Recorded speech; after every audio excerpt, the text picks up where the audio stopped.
The next point that we're up to here is creating our wheels. In order to do this, I'm going to start by creating a sketch on the front plane. I'll then change my view so I'm looking at the front.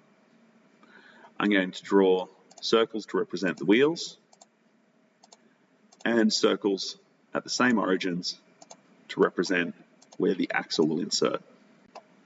I'll now dimension these values according to the sheet that you've taken measurements from.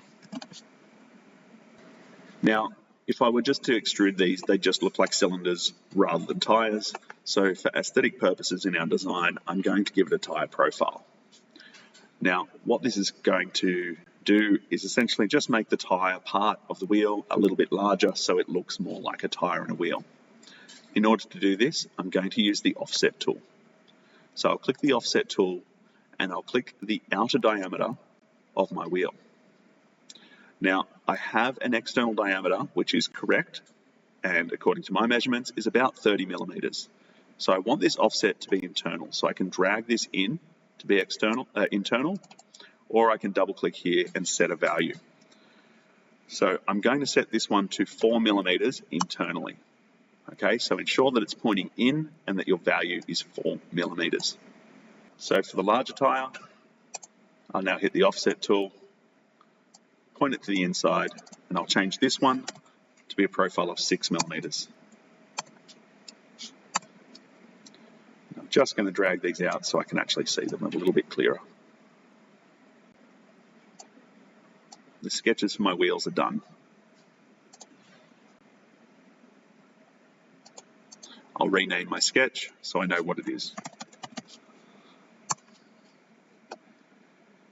Now I'm up to doing my extrusions. Now, if I want this to look like wheels, it will be 2 extrusions per wheel. One for the tyre and one for the wheel itself for each one.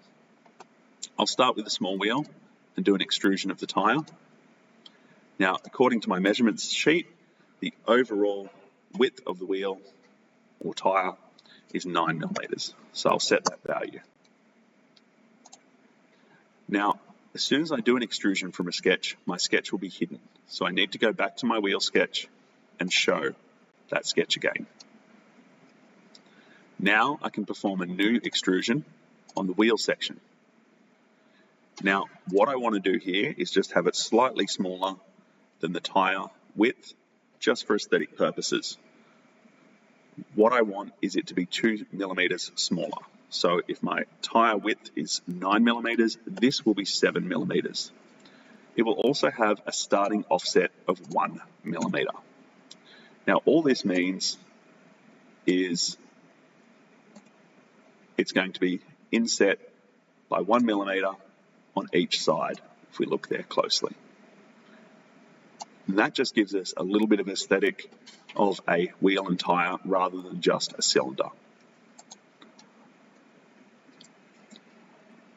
I'll rename these parts, also these features rather, so that I know what they're called.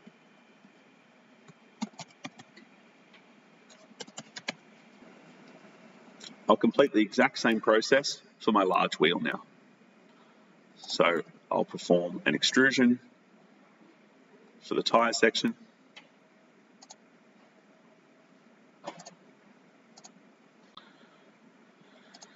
According to my measurement sheets here, this should be 20 millimeters.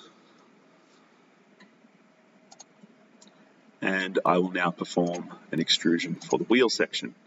So if that was 20 millimeters, subtracting 2 gives me 18 with a starting offset of 1 millimeter. All right, what's important here is that the type of extrusion for the wheel part is an add in both. So make sure that it is, and you'll know that you've done it correct because in your parts section, you should only have 3 parts and not 4 or 5 parts. I can now rename these features, and I should also rename my parts.